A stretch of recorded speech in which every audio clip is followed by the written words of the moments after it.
Bismillahirrahmanirrahim. Alhamdulillahirabbil alamin wa bihi nasta'in. Subhanaka la ilma lana illa ma 'allamtana innaka antal alimul hakim. Assalamualaikum warahmatullahi taala wabarakatuh dan salam sejahtera kepada semua sahabat-sahabat yang menonton um, uh, perkongsian saya uh, ketika ini.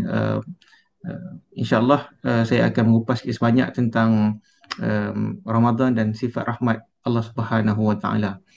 Uh, Tuan-tuan yang saya kasih sekalian, kadang-kadang bila dalam kita berdoa, bila kita berdoa, kita selalu sebut Ya Arhamar Rahimin, kan? Wahai Tuhan yang Maha Pengasih lagi Maha Penyayang. Jadi sifat Ar-Rahim ni memang sifat Allah lah.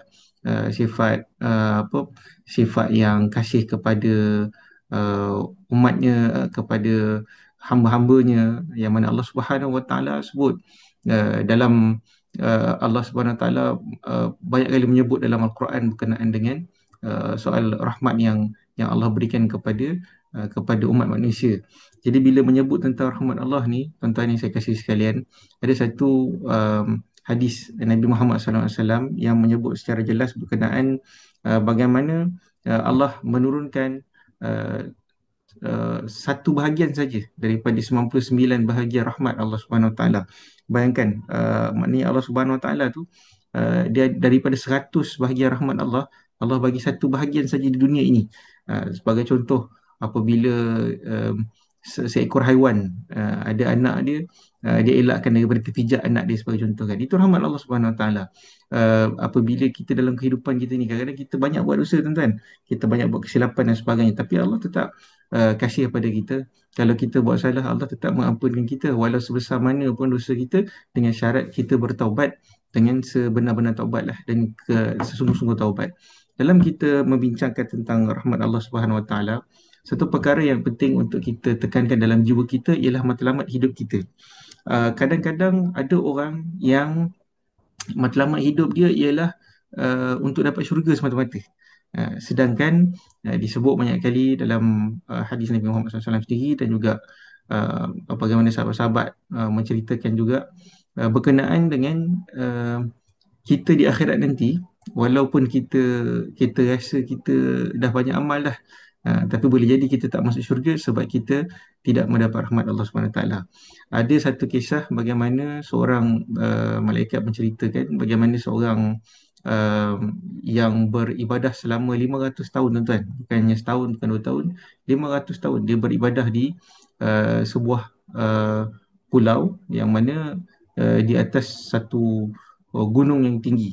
Dia beribadah di situ selama 500 tahun, dan kemudiannya dia dapat minum daripada sumber mata air yang kecil saja sumbernya. Setahu saya sebesar ibu jari, tapi ada air lah, air yang bersih untuk dia minum untuk hilang dahaga, dan ada pokok delima untuk dia menghilangkan rasa lapar dia tu. Dalam pada masa yang sama, selepas dia beribadah selama beratus tahun, dia doa kepada Allah, matikanlah aku, sesungguhnya apa, aku mahukan syurgamu, disebutkan. Jadi ditakdirkan Allah SWT, dia pun kemudiannya meninggal dunia. Bila dia meninggal dunia, tuan-tuan yang saya kasih sekalian, uh, ketika nak masuk ke ketika perhitungan hisab itu berkenaan dengan amal baik dan amal sebaliknya itu, Allah membenarkan, mengizinkan dia untuk masuk ke syurga. Jadi dia kata, Alhamdulillah, segala amal aku selama beratus tahun ni dapat juga masuk ke syurga. Tapi Allah sebut, tidak, kamu tidak masuk ke dalam syurga kerana amalmu, tapi kamu masuk ke dalam syurga kerana rahmatku. Kerana Allah Subhanahu Wa Taala punya rahmatlah dia masuk ke dalam syurga. Sama juga Nabi menyebut banyak kali dalam hadis-hadis bagaimana seseorang itu masuk ke dalam syurga Allah Subhanahu Wa Taala bukan kerana amalnya, tetapi adalah kerana rahmat Allah Subhanahu Wa Taala. Jadi dengan kasih sayang Allah lah kita dapat masuk ke dalam syurga Allah. Jadi yang paling utama apa, tuan-tuan? Yang paling utama kita dalam hidup ni, target kita mesti sasaran kita, kita punya matlamat objektif hidup kita ialah untuk mendapat rahmat Allah Subhanahu Wa Taala. Bila kita dapat rahmat Allah Subhanahu Wa Taala, insya-Allah kita boleh dapat syurga Allah. Kita mesti ada rasa takut bertuhan, rasa mardhatillah, rasa qanaah, jiwa yang bersederhana. Kadang kita dah belajar dah sifat Allah ni maha mendengar. Jadi maha mendengar dan maha mengetahui, kan, Sami'un Alim dan sebagainya. Kita dah tahu dah Allah mendengar, Allah melihat, Allah mengetahui, Allah maha mengetahui dan sebagainya. Tapi kadang-kadang kita mengumpat orang, kita buat tak elok kat belakang dan sebagainya. Lagi-lagi bulan puasa ni, tuan-tuan. Bulan puasa ni adalah satu bulan yang mana kita beribadah, uh, satu perlakuan ibadah yang sukar untuk kita tunjuk, kan. Kita berpuasa, macam mana nak tunjuk kita puasa, kan? Kita maksudnya atas kita sendirilah. Kalau kita membatalkan puasa, atas dosa kita, tak dapat pahala puasa, dapat dosa. Tapi kita punya amal itu ialah untuk Allah Subhanahu Wa Taala, nak dapat redha Allah Subhanahu Wa Taala, kita nak dapat rahmat Allah Subhanahu Wa Taala. Sebab itu bila kita buat sesuatu amal ibadah, satu amal kebaikan, dia mestilah semata-mata untuk mendapat rahmat Allah Subhanahu Wa Taala, walau sekecil-kecil amal kebaikan dan sebagainya. Ini yang membezakan matlamat orang yang mata-mata dia nak syurga ataupun dia nak mendapat rahmat Allah. Bila semata-mata nak syurga, tuan-tuan, kadang dia fikir dia nak ibadah yang besar-besar saja, nak ibadah sunat, nak apa, solat dan sebagainya, tapi dia tidak fokus kepada menjaga hubungan sesama manusia dan sebagainya. Solat kita kena buat, ibadah mengikut syarak kita mesti buat, tapi dalam pada masa yang sama kita jangan mengenepikan ihsan kita sesama manusia, sifat kasih sayang kita bersama dengan ahli keluarga, dengan jiran-jiran dan sebagainya, dengan kawan-kawan dan sebagainya. Dan sebab itulah pada bulan Ramadan ini kita boleh mengejar rahmat Allah Subhanahu Wa Taala dengan kita melakukan banyak infak, sebagai contoh, menyumbang kepada mereka yang memerlukan, melakukan amal-amal kebaikan dengan niat untuk mendapat rahmat Allah Subhanahu Wa Taala. Seperti mana yang saya sebut daripada awal tadi, bagaimana Allah menurunkan satu bahagian saja daripada 99 bahagian rahmat Allah Subhanahu Wa Taala. Tuan-tuan bayang, daripada 100 tu Allah turunkan satu saja, tapi kita dapat merasa macam-macam nikmat. Nikmat paling senang apa, tuan-tuan? Rahmat Allah, Allah bagi kita bernafas. Bayangkan kalau kata Allah Subhanahu Wa Taala kata, sekali nafas kena bayar RM2.5. Kan jadi satu hari tu dah kerja nak satu hari habis beribu-ribu ringgit, kan, pasal kita nak bernafas. Allah bagi nikmat kita bangun tidur, sebagai contoh. Kita nak tidur ni, insyaAllah ada ubat dia, tuan-tuan, kan. Kalau kita nak tidur, ada ubat tidur, ada pil tidur, ada setengah orang tak boleh tidur, migraine dan sebagainya, ada setengah orang diizinkan Allah untuk mudah tidur dan sebagainya. Tapi apa keyakinan kita untuk kita bangun daripada tidur bila kita tidur? Tak ada, kan. Tak ada jaminan kita akan bangun daripada tidur. Kalau Allah nak tarik nyawa kita lah. Tapi nak cerita kepada tuan-tuan, bagaimana Allah bagi nikmat kita bangun daripada tidur tu, maksudnya Allah bagi nikmat atas kasih sayang dia, atas rahmat dia, untuk kita bernafas, untuk kita bernyawa, untuk tambah amal ibadah, untuk tambah amal bakti kita di dunia ini, untuk membantu mereka yang lebih memerlukan. Kadang kita rasa kita susah, tuan-tuan, tapi percayalah, ada orang yang lagi susah. Saya terlibat sikit sebanyak dengan Gerakan Ilmu dan Bakti, sebuah NGO bernama Angkatan Bilik Islam Malaysia, ABIM, yang mana di dalamnya kita banyak buat kerja-kerja kebaktian lah. Kita bantu masyarakat yang memerlukan, hasil sumbangan orang ramai juga. Yang mana bila kita tengok ada orang yang sangat susah, tuan-tuan, ada yang duduk di pedalaman, ada yang bau rumahnya dilanda banjir dan sebagainya, dan keadaannya memang susah, memang sakit, memang apa orang kata tu, menderita. Dan kepayahan tu, itu membuatkan kita menjadi lebih insaf, kita menjadi rasa lebih bersyukur.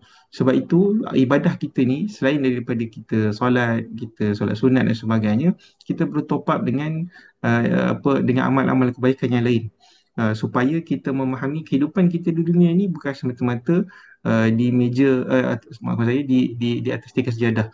Sebaliknya, amal kita ini merangkumi juga kefahaman kita untuk mengejar rahmat Allah Subhanahu Wa Taala. Dalam satu firman Allah Subhanahu Wa Taala disebut, wa rahmati wa sami'at kulli syai'. Rahmatku meliputi tiap-tiap sesuatu. Jadi bila dalam ayat ini ada yang menyatakan bahawasanya ayat ini juga memberi makna konotasi bahawasanya rahmat Allah meliputi tiap-tiap sesuatu dan ianya sangat luas kepada umat Nabi Muhammad SAW yang bertakwa. Jadi nak cerita kepada tuan-tuan, kita ni dah umat Nabi Muhammad dah, betul dah, dah ikut ciri-ciri itu cukup dah nak dapat rahmat Allah. Tapi adakah kita ni orang yang bertakwa? Itu ada satu lagi situasi yang mana kita kena pertingkatkan amal ibadah kita, amal kebaikan kita, hubungan kita sesama dengan manusia, hubungan kita dengan Allah Subhanahu Taala, supaya kita boleh menjadi hamba Allah yang bertakwa. Macam saya sebut tadi, kita faham dah, tiap-tiap hari kita dengar dan daripada kecil kita diajar daripada sekolah tadika, sekolah agama, kafar dan sebagainya sampailah kita dewasa berkenaan sifat Allah yang maha mendengar, maha mengetahui dan maha melihat. Tapi kadang-kadang kita mengumpat, kita cerita tak baik, kita buat perkara-perkara tak baik, dan bulan puasa kita makan dan sebagainya. Tapi kalau kita dapat menjiwai rasa qanaah, bersederhana, rasa mardatilah sentiasa diawasi Tuhan. Ada satu nasyid saya ketika sekolah dulu tuan-tuan, dia lebih kurang macam ni lah lagu dia, suara saya tak sedap tapi nak kongsi kepada tuan-tuan. Dia sebut, diawasi Tuhan, rasa berdosa setiap masa, rasa hina diri dengan Tuhan, rasa syukur atas nikmatnya, segala-galanya untuk Tuhan yang jiwa derita dengan dosa, hati rasa kurang amal padanya. Itulah hakikat sifat kehambaan bahagia. Jadi sifat kehambaan, rasa kita kena bersederhana atas nama qanaah, mesti ada tuan-tuan. Kita kadang-kadang rasa kita tengok umur orang besar, kita tengok kereta orang besar, kita rasa kita kurang. Tak juga sebenarnya. Boleh jadi itu adalah ujian untuk mereka, dan boleh jadi orang-orang yang hartanya banyak ni boleh jadi hatinya susah selalu. Kan nak kena fikir syarikat yang besar, nak kena fikir nak uruskan pekerja dia yang ramai, nak bayar gaji dan sebagainya. Jadi mungkin Allah SWT bagi kita dengan dugaan yang kita terima sekarang berdasarkan kepada kemampuan kita. Itu saya percaya semua orang pun tahu bagaimana apa yang Allah bagi kepada kita ni, ujian-ujian yang Allah bagi adalah bersesuaian dengan apa yang kita mampu terima. Jadi saya berharap agar kita dapat sama-sama memahami dan menjiwai kepentingan untuk kita menjadi orang yang beriman, untuk kita mendapat rahmat Allah SWT. Jadi hidup kini tuan tidak boleh semata-mata untuk mendapat syurga. Niat dia mestilah nak mendapat rahmat Allah SWT. Sebab kalau kita tidak mendapat rahmat Allah SWT, kita rasa kita dah banyak amal dah. Boleh jadi kita tak dapat masuk syurga sebab kita tidak mendapat tidak mendapat rahmat Allah SWT. Jadi dengan rahmat Allah SWT lah, sifat rahmat Allah, sifat kasih Allah SWT lah, baru kita boleh masuk ke dalam apa yang kita nak kerja itu, ke kampung abadi kita, yaknilah di akhirat kelak, yakni syurga. Jadi kita berharap agar semua sahabat-sahabat yang mendengar dapat sama-sama memahami konsep rahmat Allah SWT yang cukup luas, dan kepentingan untuk kita menjadi hamba Allah SWT yang sukakan rahmat Allah, nak mengejar rahmat Allah dengan niat daripada rahmat Allah, itulah kita akan mendapat syurga bersama dengan keluarga kita, anak isteri kita, insya-Allah. Ada satu doa yang biasa orang sebut, cara ulama-ulama sebut cara nak mendapat rahmat Allah, antaranya kita boleh berdoa daripada surah Al-Baqarah ayat 286. Saya percaya tuan-tuan pun tahu. Kita boleh sama-sama baca kan tuan-tuan, apa sebagai penutup perkongsian saya pada ketika ini, insya-Allah. Disebut, auzubillahi minasyaitonirrajim, bismillahirrahmanirrahim, Rabbana la tu'akhizna in nasina aw akhtana, Rabbana wa la tahmil alaina isran kama hamaltahu ala alladhina min qablina, Rabbana wa la tuhammilna ma la taqata lana bih, wa'fu anna waghfir lana warhamna anta maulana fansurna 'alal qaumil kafirin. Makna dia apa tuan-tuan? Disebut bagaimana kalau kita nak mendapat rahmat Allah, kita boleh amalkan doa ini banyak kali daripada surah Al-Baqarah ayat 286. Disebut bahawasanya, wahai Tuhan kami, janganlah engkau mengirakan kami salah jika kami lupa atau kami tersalah. Wahai Tuhan kami, janganlah engkau bebankan kami dengan bebanan yang berat sebagaimana yang telah engkau bebankan kepada orang-orang yang terdahulu daripada kami.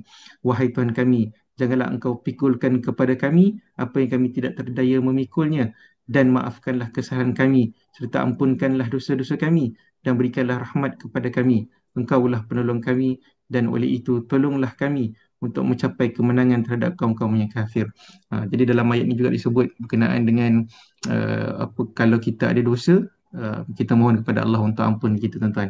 Jangan risau apa cerita silam kita, apa kisah dulu kita, kita punya cerita-cerita yesteryears, kita punya cerita-cerita lama-lama tu, itu adalah sejarah hidup kita. Kita mungkin ada pernah tersilap, kita pernah tersandung, kita pernah terseliuh, kita pernah terjatuh dan tersenggol dan sebagainya.